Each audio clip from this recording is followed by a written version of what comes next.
네, 19대 대통령 선거 이제 나흘 앞으로 바짝 다가왔습니다. 선거 운동이 막바지로 치달으면서 주요 대선 후보들은 지지층 끌어내기에 총력전을 펼치고 있는데요. 치열하게 펼쳐지고 있는 대선 전국을 두 분의 전문가와 함께 진단해 보겠습니다. 김우석 미래전략개발연구소 부소장, 최진봉 성공회대 교수 자리하셨습니다. 어서 오세요. 네, 안녕하세요. 네, 먼저 사전 투표 얘기부터 좀 해보죠. 조금 전에 오후 1시 현재 18.17%로 나타나고 있습니다. 투표율 상당히 지금 높게 지금 집계가 되고 있거든요. 네. 원인, 이유 어떻게 좀 보십니까? 일단 뭐 사전 투표가 최초로 도입됐으니까 뭐 지난 총선하고 비교할 수 있는 상황은 아닌 것 같고요. 결과적으로 전체적으로 투표에 대한 참여 의지가 굉장히 강했다라고 하는 게 첫 번째 이유겠죠. 네. 87년도 같은 경우에도 광장민주주의가 결실로 투표로 이어졌을 때 굉장히 적극적이게 많은 투표 참여를 했던 것들을 비교해 보면은 지금도 그런 심리가 깔려 있다라고 생각이 되고요. 두 번째는 지금 같은 경우에는 위기 의식들이 굉장히 강해요. 그래서 사람들이 뭔가를 해야 한다라고 하는 강박 관련 같은 게 굉장히 많기 때문에 네. 그런 것들이 투표로 이어지는 그런 상황인 것 같고, 게다가 지금 뭐 사전 투표라고 하는 게 처음 시행되니까 많은 사람들이 연휴가 굉장히 길잖아요. 긴 연휴에 뭔가 참여를 해야 하는데 기회는 뭐 여러 번을 나뉘어 있으니까 네. 결국 본선에서의 본 투표 날짜의 불확실성을 피하기 위해서 네. 사전 투표에 많은 사람들이 참여하는 게 사실인 것 같고요. 또 하나 확실한 거는 또 지지층들이 많이 지금 오자 오 후보 체제로 가면서 지지층들이 일단은 먼저 투표를 해야 한다라고 하는 그런 생각이 많이 있는 거죠. 그래서 캠프마다 최대한 동원령을 내리고 그것이 뭐 지난번에 했듯이 우리 경선 과정에서도 엄청나게 참여율이 높았지 않습니까? 그것이 이어지면서 각 캠프에서 투표 독려를 하고 있고 그 사람들이 결국 본선에서 다른 사람들한테 선거 운동을 할 수 있다라고 하는 취지에서 각 캠프에서 굉장히 경쟁적으로 하고 있다. 이런 게 요인이 될 수 있을 것 같습니다. 네, 교수님은 사전 투표율이 이렇게 높은 이유 어떻게 좀 보시는지, 또 20%를 넘을 것으로 생각을 하십니까? 예, 20%는 충분히 넘을 거로 생각하고요. 네. 1,000만 명 이상이 참여할 걸로 예상이 되고 있는 상황입니다. 처음으로 치러지는 사전 투표 아니겠습니까? 네. 대선에서는. 그러다 보니까 이제 아무래도 그 정치에 대한 관심들이 젊은 층에서 많이 높아졌어요. 그 젊은 층들이 사전 투표에 많이 참여하는 것으로 보여지고요. 물론 저도 어제 사전 투표를 했는데 가보니까 뭐 연령대가 다양하시더라고요. 그러니까 젊은 층만 오시는 건 아닌 것 같은데, 그럼에도 불구하고 예전에는 투표나 정치에 무관심했던 젊은 세대들이 투표에 많이 참여하려는 의도를 갖고 있는 것을 보여주는 그런 사례라고 볼 수 있고, 또 한 가지는 이제 연휴가 길어지다 보니까 어린이날 연휴 시작하면서 어디로 다른 데로 여행 가실 분들, 이런 분들이 아마 사전투표에 많이 참여하신 걸로 생각이 되어지고, 그래서 아마 이번 사전투표가 20%를 넘어서면서 뭐 대선은 처음 치러지니까 지금 비교할 건 없어요. 총선 때하고 비교를 해야 하는데 총선하고 대선은 좀 성격이 달라서 총선보다 대선이 훨씬 더 투표율이 높거든요. 항상 뭐 예를 들면 13대 같으면 89.2%까지 있었어요. 최대, 그러니까 대선의 투표율이 가장 높았던 때가 13대 때인데 그때가 총 투표율이 89.2%, 거의 90% 가까이 투표를 했는데, 그런 경향성으로 본다고 하면 뭐 총선과 그냥 단적으로 비교하는 것은 좀 비교가 어려울 것 같고, 다만 중요한 것은 투표에 대한 관심, 또 정치에 대한 국민들의 관심이 높아졌다 하는 부분이 사실 최순실 박근혜 게이트를 지나오면서 새로운 정치 지형으로 바뀐 게 아닌가 하는 생각이 듭니다. 예, 지금 전남 지역 사전 투표율이 현재 약 25%까지 집계가 됐는데요. 다른 지역보다 압도적으로 높아서 그 배경에 관심이 쏠리고 있거든요. 어떻게 분석하세요? 일단은 뭐 지금 야권에 있어서 그 심장부이라고 생각되는데, 사실 호남 같은 경우에는 문재인 후보와 2위권에 있는 안철수 후보가 경선 과정에서 압도적으로 당선된 거 아니겠습니까? 그만큼 확신이 있는 층들이 많다라는 거죠. 그래서 투표율이 높을 수밖에 없었고, 그것이 결국은 지금 호남 대전, 호남에서의 주도권을 잡는 그런 의미에서 경쟁이 더 치열해졌다, 이런 생각이 들고, 그거에 비해서는 영남 쪽에서는 아직 보수 진영에 가름막이 안 타져 있고 아직 변수들이 좀 남아 있는 거 아니냐. 전략적 선택이냐 소신 투표냐 뭐 이런 부분들에 대해서 보수 진영들이 굉장히 좀 헷갈려하고 있는 부분들이 확실히 있는 것 같아서 영호남 간의 투표율의 차이는 누가 더 많은 확신을 가지고 있고 어느 쪽이 아직 유보적이냐라고 하는 부분들로 뭐 생각할 수 있을 것 같습니다. 네, 이렇게 영호남의 투표율이 좀 차이를 보이고 있는 점이 어떤 후보들마다 유불리가 좀 있을까요? 어떻게 보십니까? 지금 당장 어느 후보에게 유리하다 네. 이렇게 얘기하기는 좀 어려운 면이 있어요. 다만 지금 김 부소장도 말씀하셨지만 영호남의 차이는 결국 결정을 했느냐 안 했느냐의 차이라고 봐요. 그러니까 투표율이 높다고 하는 것은 이미 마음속으로 누구를 찍을지를 결정했다는 그런 확률이 높은 거 아니겠습니까? 비율이. 그럼 호남층이나 광주, 전남, 전북이 호남 지역에서 투표율이 높다고 하는 것은 이미 이분들은 어느 정도 후보를 결정하고 찍을 사람을 결정한 상태라고 봐야 돼요. 네. 그런데 이제 대구나 TK 지역 같은 경우는 아직도 지금 유동층이 많은 상황이거든요. 약 뭐 15에서 30% 정도 된다고 지금 얘기를 하고 있는데 그 유동층이 두 사람 중에 누구를 찍을 거냐 지금 고민을 하고 있는 거예요. 그러다 보니까 사전 투표보다는 막판까지 가서 투표 당일날까지 선택을 해야 되는 상황이 된다고 볼 수 있겠죠. 그러니까 아까도 말씀하셨지만 정말 소신껏 찍을 거냐 아니면 당선될 사람을 찍을 거냐 하는 부분인데 예전에는 사실 대선 초반만 해도 당선 가능성이 있어서 안 후보가 훨씬 높았잖아요. 근데 네. 지금 홍 후보가 치고 올라오면서 거의 비등한 상태가 돼버렸어요. 그럼 결국 저는 개인적으로는 소신 쪽으로 갈 가능성이 높다고 봅니다. 지금 상황에서 어느 한 사람을 민다고 해서 그러면 당선 가능성이 높아지느냐 하는 부분에서 의문을 갖게 되면 결국 본인이 소신을 갖고 있는 또는 본인이 지지하고 싶은 후보에 한 표를 투표하지 않을까 하는 생각은 듭니다. 네, 자 지금 이제 후보들 대선이 이제 바짝 앞으로 다가왔으니까 또 막바지 지금 유세전을 펼치고 있는데 후보들마다 그 지역을 지금 찾아가는 곳들 동선을 좀 살펴보면 전략을 네. 엿볼 수 있을 것 같거든요. 그렇죠. 문재인 후보 같은 경우는 이제 경남 지역을 갔어요. 네. 포항, 경북이네요. 경북 지역을 갔는데 그건 결국 어느 정도 진보 지역이나 진보세가 강한 지역의 표심은 잡아뒀다라고 하는 판단이 쓴 것 같아요. 이제 막판으로 가면 갈수록 중도 보수층을 일정 부분 끌어들이려는 노력을 하고 있다고 봐야 되겠죠. 본인도 이제 PK 지역도 가는 걸로 지금 돼 있고요. 그 다음에 포항이나 이런 경북 지역도 가는 걸로 돼 있는데 그건 결국 문재인 후보 입장에서는 보수층의 지지를 얼마나 더 끌어내느냐가 네. 본인이 얘기하는 50% 이상까지 확실한 지지 기반을 가지고 당선될 수 있는 없냐를 결정하는 요소라고 보기 때문에 지금의 추세가 계속 간다라고 보면 40% 선에서 지금 있는 이 지지율을 어느 정도까지 끌어올리냐가 문재인 후보로서는 가장 중요한 관건이라고 볼 수 있겠습니다. 그런데 그 40%에서 50% 올라가기 위해서는 중도나 보수층의 지지가 없으면 불가능해요. 그러니까 일정 부분 진보 진영에서는 확보한 상태예요. 네네. 물론 안 후보에게 일정 부분 가 있는 부분도 있지만 거기서는 특별히 변화가 없다고 보여지니까 결국 이제 보수 진영들을 향해서 더 많은 호소를 해서 보수나 중도 진영에 있는 분들의 지지를 끌어내려고 하는 것이 문 후보의 전략이라고 볼 수 있겠습니다. 네, 각 후보마다 선거 전략이 있을 텐데요. 문재인 후보 같은 경우에는 어대문을 외쳤었어요. 어차피 대통령은 문재인이다. 네. 그런데 이번에 투대문, 투표해야 문재인이 대통령이 된다라고 바뀌었는데 여기에서 엿볼 수 있는 전략은 어떤 게 있을까요? 역시 아까 그 초두에 뭐 앞부분에 말했듯이 지지층을 어떻게 투표하러 끌어내느냐. 네. 사실 뭐 지지도가 높다고 대통령이 되는 건 아니지 않습니까? 그런 면에서 문재인 후보가 그동안의 지지도, 여론조사 지지도가 상당 부분 고공행진이 해왔던 게 사실인데 그것이 구체화되기 위해서는 역시 투표를 해야 한다. 그런데 지금은 좀 내부 분위기도 그렇고 외부에서도 분위기도 그렇고 어차피 될 것 같으면 나는 안 해도 되는 거 아니냐 이런 심리들이 있을 수 네. 있거든요. 그런 부분들에 대해서 견제하고 다시 한번 다잡는 의미가 있다라고 생각이 되고요. 그런 면에서는 지금 문재인 후보 같은 경우에는 어차피 내 표는 확실하다. 아까 말씀하셨듯이 PK 지역 얘기 거기 전선으로 확대하는 거는 어차피 내 표는 확실한데 적지는 좀 교란시킬 필요가 있다라고 하는 전략이 있는 것 같아요. 그래서 PK 같은 경우에는 뭐 전형적으로 지금 1, 2, 3등 후보들이 다 그 고향 아니겠습니까? 네. 그리고 확실하게 누구한테 쏠려 있질 않은 거예요. 그런 면에서는 전쟁터는 어차피 PK다라고 하는 생각이 있는 것 같고 호남을 차지하고 적진인 TK를 빼고 그래도 표를 얻을 수 있는 거는 PK다라고 하는 생각이 있는 것 같고요.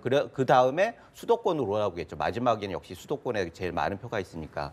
그런 면에서 지금은 문재인 후보의 전략은 있는 표는 다지고 투표장에 투표하도록 유도를 하고 또 적지는 교란하고 이런 부분들로 귀결되는 거 아닌가 이렇게 생각이 듭니다. 네, 그런가 하면 이제 안철수 후보 측은 이제 홍찍문 그러니까 홍준표를 찍으면 문재인 대통령이 된다 이런 또 신조를 강조를 하고 있는데 사표를 좀 방지하는 그런 심리로 엿볼 수 있는 겁니까? 이게 뭐 지난주였나요? 하여튼 네. 좀 시간이 된 거예요. 어차피 보수 진영 표의 당락이 결정이 되는 건데 진보 진영 표는 상당 부분 문으로 직결돼 있고 그 일부와 보수, 중도 보수 또는 중도와 보수 이렇게 해가지고 반문연대 대표 주자가 되는 게 목표 아니겠습니까? 네. 그렇다고 하면은 안철수 후보와 홍준표 후보는 어떻게 보면 제로섬 게임이란 말이죠. 그런데 그래서 뭐 홍찍문 이렇게 얘기하는 거는 어차피 사표를 하면은 문재인 후보가 대통령이 될 수밖에 없다. 그러니까 나한테 찍어라라고 하는 게 의미가 있는 거고 그러려고 하면은 본인이 확고한 2위여야 한다는 거죠. 그런데 지금 상황은 2위를 지키기가 쉽지는 않은 것 같아요. 그래서 많은 사람들이 그게 맞느냐라고 하는 의구심을 갖는 게 사실인 것 같고 네. 그런 면에서 홍찍문 같은 경우에는 뭐 한 2주 전에는 그 전략이 통할지 모르지만 지금 상황에서는 조금 의심을 갖는 사람들이 많았다 이렇게 볼 수 있겠습니다. 네, 안철수 후보가 TV 토론 이후에 또 좀 이렇게 하향하는 모습을 보였거든요. 어떻게 네, 그렇죠. 상황 그러니까 안철수 후보 입장에서는 사실 토론에서 그렇게 두각을 나타내지 못했어요. 네. 기대는 사실 제일 많이 했거든요. 안철수 후보가 경쟁력이 있을 거라고 콘텐츠가 많을 거라고 생각했는데 사실 네거티브 전략에 본인도 같이 뛰어들면서 정책 경쟁을 제대로 못했어요. 도리어 유승민 후보하고 신문상정 후보가 더 도드라지는 그런 상황이 됐는데 그게 결국은 저는 실패라고 봐요. 안철수 후보가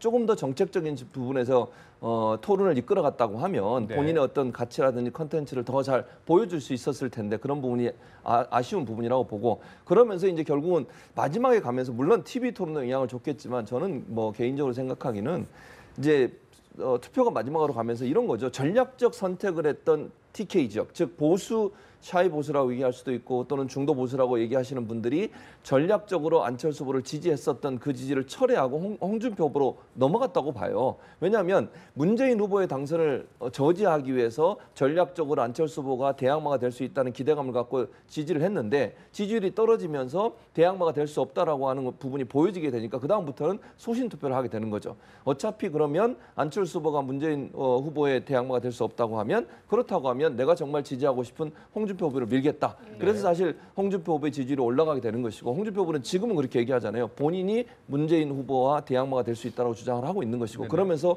보수층을 끌어들이고 있어서 안 후보 입장에서는 상당히 어려운 상황이다. 왜냐하면 진보 측에서도 일정 부분 문재인 후보로 넘어가는 표가 있었고 또 PK나 TK 지역에서 안철수 후보를 지지했던 분들이 보수 성향이 강한 그런 분들 같은 경우는 홍준표 후보로 옮겨가면서 안철수 후보의 지지율이 좀 빠지고 있는 상황이라고 볼 수 있겠죠. 네. 예, 말씀하신 것처럼 홍준표 후보 같은 경우에는 이제 마지막으로 가면서 지지율이 조금 상승하는 모습을 보였는데요. 홍준표 후보 측에서는 안 찍박, 안철수를 찍으면 박지원이 상황이 된다라는 말로 반격에 나섰습니다.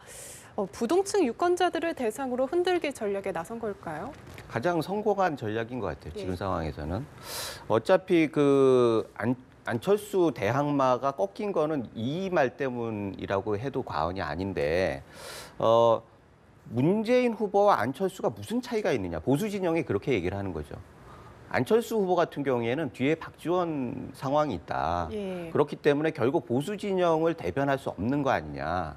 게다가 안철수 후보는 일종의 아바타라고 하는 그런 그림 이걸 씌워놓는 거죠. 그러면서 리더십에 상처를 주는 그런 전략을 갖는 건데 결국 이게 대응을 하는 데 있어서 문제가 있었던 거예요. 안철수 후보가 이런 문제 제기를 했을 때 좀 발빠르게 대응을 하는 게 중요했었는데 결국 사드 당론도 미뤄져다가 마지못해 했고 또 뭐 박지원 그 대표나 다른 그 당직자들이 차기 정부에서 뭐 임명직을 하지 않겠다라고 하는 것도 좀 늦었어요. 예. 게다가 영입 인사들이 못 들어오게 됐단 말이죠. 그리고 그러다가 지난번에 김종인 대표 같은 경우는 한 2주나 늦게 해가지고 결국 그 박영선 의원이 주저앉은 다음에 그다음에 또 손을 잡는. 그래서 김종인 대표가 할 수 있는 때를 놓치기 때문에 결국 김종인 카드가 의미 없어졌다 이렇게 볼 수도 있는 거거든요. 그래서 지금 같은 경우에는 사실 그 홍준표 후보가 적시에 공격을 했지만 거기에 대해서 안철수 후보가 적절한 대응을 잘 못했기 때문에 지금 같은 경합 상황으로 갈 수밖에 없지 않았느냐 이런 생각이 듭니다. 네, 이렇게 이번에 좀 신조어들이 많이 등장을 한 것 같거든요. 예. 어떤 뭐 네거티브 전략이 하나라고 봐야 되겠습니까? 어떻게 뭐 보세요? 그런 네. 면도 있고요. 네. 또 긍정적으로 보는 면도 있는 것 같아요. 이제 워낙 젊은 세대들이 요즘 말을 줄여서 하잖아요. 제가 학교에 있지만 학생들이 가끔 제가 알아듣지 못하는 네네. 얘기를 해요. 케바케 이런 거 들어보셨나요? 케이스 바이 케이스로 예. 이렇게 줄여서 얘기하더라고요. 저는 놀랐어요. 이 커뮤니케이션이 안 되는 상황인데 줄임말들을 많이 줄임 쓰죠. 말들을 많이 쓰죠. 예. 그러다 보니까 젊은 층을 상대로 해서 이런 말들이 사실은 심할직 같은 경우는 아주 오래전에 심상정 후보가 내놓은 말이거든요. 그리고 남편도 나오셔가지고 TV에서 이런 말씀을 하셨어요. 그래서 사실은 젊은 층한테는 이게 호소력이 있어요. 짧게 얘기하고 줄여서 얘기하는 게. 그런데 이게 네거티브로 활용되는 경우는 이제 그 자체가 사실 선거가 정책 선거가 되지 않고 네거티브 공방으로 흘러가게 되면 유권자들이 제대로 후보들을 판단할 수 없는 영향을 미치는 거니까 그건 좀 부정적으로 보지만 저는 뭐 긍정적으로 볼 부분도 많다고 봐요. 이렇게 네. 짧은 말을 통해서 젊은 세대와 소통하고 또 정치에 무관심했던 젊은 세대들이 선거에 나오고 정치에 관심을 갖게 되고 특정 후보를 지지할 수 있는 그런 어떤 본인의 의사 표현을 할 수 있는 계기를 만들어준다는 점에서는 이런 짧게 줄여서 하는 말들이 긍정적인 영향을 더 많이 미쳤다고 저는 생각을 합니다. 네. 예, 사실 지난번 대선 때는 이 보수 대 진보 확실한 양자 구도를 보였다면 이번에는 5명의 후보들이 골고루 조금 이젠 분포된 양상을 보이면서 아직까지 선거를 앞두고 후보를 정하지 못한 분들이 많이 계신 것 같아요. 이분들의 정치적 성향은 좀 어떻게 볼 수 있을까요? 보수 진영 분들이 많겠죠, 아무래도. 예. 그런데 뭐 그거는 다 하시는 예, 얘기고 결국은 지금 같은 경우에 소신 투표를 얼마나 할 거냐가 굉장히 중요한 관심인 것 같아요. 지금 양강 구도가 아니라 굉장히 다양한 그 선택지들이 있지 않습니까? 그리고 많은 사람들이 유승민 후보나 심상정 후보에 대해서도 애정을 가지고 예. 거기에 투표를 하겠다는 사람들도 꽤 있어요. 그런데 만약에 유승민 후보와 그 심상정 후보 중간에 둘 중에 하나가 그 사퇴를 했다라고 하면은 한쪽이 버티기가 진짜 힘들었을 거예요. 그런데 양쪽 끝단에 있던 두 후보가 결국은 서로 뭐 저쪽도 있고 하면서 TV 토론에서 선전하고 이런 모습을 보이면서 결과적으로 전체적으로 스펙트럼에 따라서 선택지가 굉장히 많아졌다. 그 선택지가 많아진 것이 결국 부동층으로 귀결되는 거다. 이런 생각이 들고 그렇기 때문에 지금 뭐 아까 얘기했던 그 팬덤 문화라고 하는 게 굉장히 의미가 있는 거죠. 사실은 팬덤 네. 문화가 뭐 1등을 먹기 위해서 팬덤이 존재하는 건 아니지 않습니까? 제가 지지하는 그런 사람들한테 가치를 부여하고 그 가치가 구현되는 것을 보면서 기뻐하는 것. 그런 것들이 팬덤 문화라고 볼 수가 있는데 그 팬덤 문화가 지금은 자리를 잡을 때가 된 것 같다. 그리고 게다가 그것이 협치, 뭐 연정 이런 부분들로 제도적으로 흡수될 가능성들이 많기 때문에 그리고 그다음에 개헌 논의가 있을 테고 그렇기 때문에 이제 그런 풀뿌리 밑에서부터 생기는 여러 가지 문화적인 것들이 제도적으로 어떻게 승화되느냐, 그것이 우리 정치 발전에 얼마나 의미 있게 작용하느냐 이런 부분들이 우리가 지켜봐야 할 부분인 것 같습니다. 네, 그 부동층이 막판 어디로 선택을 할 것이냐 전망을 좀 해주신다면. 그건 상당히 어려운 네. 질문이신데 부동층이 어디로 갈 거냐는 뭐 저는 잘 모르겠지만 이제 예측을 해본다면 네네. 이럴 수는 있을 것 같아요. 저는 이제 동의하는 게 소신 쪽으로 갈 가능성이 저는 많다고 봅니다. 왜냐면요, 이게 만약 물론 이제 깜깜이 선거라 뭐 여론조사 결과가 나오질 않지 않습니까? 그래서 어떻게 되는지 모르지만 지금까지 발표된 여론조사 추이를 보면 그러니까 마지막 날 발표된 6개 여론조사 추이가 거의 비슷해요. 그렇다면 그 추세가 만약 계속 간다라고 하는 가정이 또는 유권자들이 그렇게 판단을 하게 되면요, 그때는 소신 투표를 할 수 있다고 저는 봅니다. 네. 만약에 1, 2위가 너무 경합을 해서 아주 비등한 차이로 또는 오차 범위 내에서 경쟁을 하고 있는 상황이라고 하면 소신보다는 어찌 보면 전략적 선택을 할 가능성이 높아져요. 그런데 이 어느 정도 차이가 뭐 지난번 6개 여론조사 결과를 보면 대체적으로 한 15에서 20% 정도 차이가 나는 걸로 보여지는데 그 차이가 지속적으로 간다라고 판단이 서게 되면요, 그때는 소신 투표를 합니다. 왜냐하면 대선 끝나고 나서의 정치 지형도 생각해 봐야 되거든요. 예를 들면 대선이 끝나자마자 거의 99% 여의도발 정계 개편이 일어날 가능성이 있습니다. 누가 정권을 잡느냐에 따라서 또 소수 정당들도 어떤 선택을 하느냐가 중요하게 될 것이고요. 그런 상황이라고 하면 얼마나 많은 지지를 끌어내느냐가 그 정당의 차후에 정계 개편에서 어떤 역할을 할 수 있는지를 결정해주는 역할을 하고요. 그 지지율을 바탕으로 해서 더 확장성을 키울 수 있는 그런 텃밭을 만들어낼 수 있는 계기가 되기 때문에 후보가 팬덤 현상이라고 말씀하셨는데 어떤 후보에 대한 지지나 아니면 어떤 정당에 대한 지지를 하고 있는 사람들은 이제는 선거의 결과에 관계없이 그 후보나 정당에게 투표해서 그 정당의 후보가 차후에 본인의 생각과 본인이 가지고 있는 어떤 가치를 실현해 줄 수 있는 그런 정당의 역할을 할 수 있도록 도움을 주려는 그런 시도가 있어질 가능성이 있다고 봅니다. 네, 그런데 이 안철수 후보 같은 경우는 샤이 안철수 예. 표가 상당히 있다. 지금 이렇게 주장을 하고 그렇게 얘기를 있는데. 했더니 민주당에서 이제 예. 뻥이라고 지금 얘기를 네, 했죠. 그러니까요. 그래서 지금 논란이 되고 있는데 뭐 모르겠어요. 저는 네네. 그렇게 봅니다. 그 사회 보수라고 하는 부분들이 사회 안철수라고 지금 표현을 했으니까 그렇게 표현을 해볼게요. 사회 안철수라고 하는 분들이 저는 아까도 말씀드렸지만 전략적 선택이냐 소신 투표냐 하는 두 가지의 기로에 서 있는 분들이라고 봐요. 그렇다고 하면 100% 안철수를 지지하는 분은 아니라고 보거든요. 이게 브래들리 효과라고 하는 건데 예전에 미국에서 브래들리라고 하는 흑인이 투표에 나왔다가 사람들이 여론조사에서는 흑인을 지지하는 것이 박수를 더 받을 수 있기 때문에 흑인 지지한다고 얘기하고 실제 투표에서는 백인을 찍었다. 이게 이제 브래들리 효과를 설명하는 건데 네네. 안철수 후보에 대해서는 꼭 그렇다고 보지 않습니다. 즉 홍준표 후보, 안철수 후보의 중간에 어떤 선택을 할지를 고민하신 분들이지 안철수 후보를 지지하고 있는데 그걸 겉으로 표현하지 못한다. 그렇게 저는 보지 않습니다. 그렇다고 하면 결국 분산될 가능성이 있고요. 아니면 소신 투표가 강해지면 강해질수록 보수층은 홍준표 후보 쪽으로 쏠릴 가능성을 저는 예측해 볼 수 있다고 봅니다. 네. 지금 대선까지 이제 얼마 남지 않은 상황인데 선거 막판까지 우리가 예상해 볼 수 있는 변수가 있다면요. 사실 좀 짧은 기간이라서 변수를 좀 예측하기 힘든 부분이 있는데 혹시 말씀이 있다면. 지금 그 추세는 계속 갈 것 같아요. 예. 이 추세가. 근데 마지막에 결국은 보수가 지금 유보적이라고 하는 거는 투표율도 낮아지고 투표의 투표율도 낮고 이런 부분들은 마지막에 뭔가 기대하는 게 있지 않습니까? 그 기대라고 하는 게 결국 구조적으로 뭔가 변화를 하는 게 필요하다.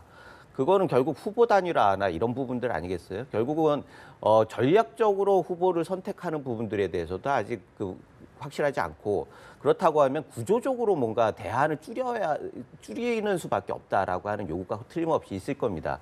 그런데 지금 뭐 5일 정도 남았다고 그러는데 이 5일 안에 그게 될 것인가 말 것이냐 일단은 부정적이죠. 그런데 이게 부정적이기 때문에 만약 그게 성사됐을 경우에는 굉장히 파급력이 크다라는 거죠. 네. 그래서 지금 격차가 뭐 꽤 있다라고 그러는데 부동층도 많고 지금 그 두 후보 합하면은 2, 3위 두 후보 합하면은 그건 간단치 않아요. 게다가 부동층까지 합하면 충분히 역전이 가능하다라고 하는 게 계산이 있기 때문에 어떻게 보면 마지막에 그걸 기대하는 요구가 있을 테고 뭐 우린 선명하게 간다. 호남당, 영남당으로 간다라고 그렇게 끝까지 간다라고 하면 이 판세는 그냥 계속 될 거다라고 생각하고 결국은 그렇게 되면 투표하는 사람들은 소신 투표를 하거나 기권을 하거나 둘 중에 하나 아닌가 그렇게 생각이 이제 됩니다. 나흘 앞으로 다가왔는데 교수님도 끝으로 마지막 좀 지켜봐야 될 변수 짚어주시죠. 저도 이제 마지막으로 지금 소장님 말씀하신 것처럼 단일화가 관건은 될 수 있을 것 같아요. 물론 이제 그것도 제한적이긴 해요. 시간이 얼마 남지 않았고 투표가 이미 사전 투표가 진행이 됐고 투표지도 완성된 상황이기 때문에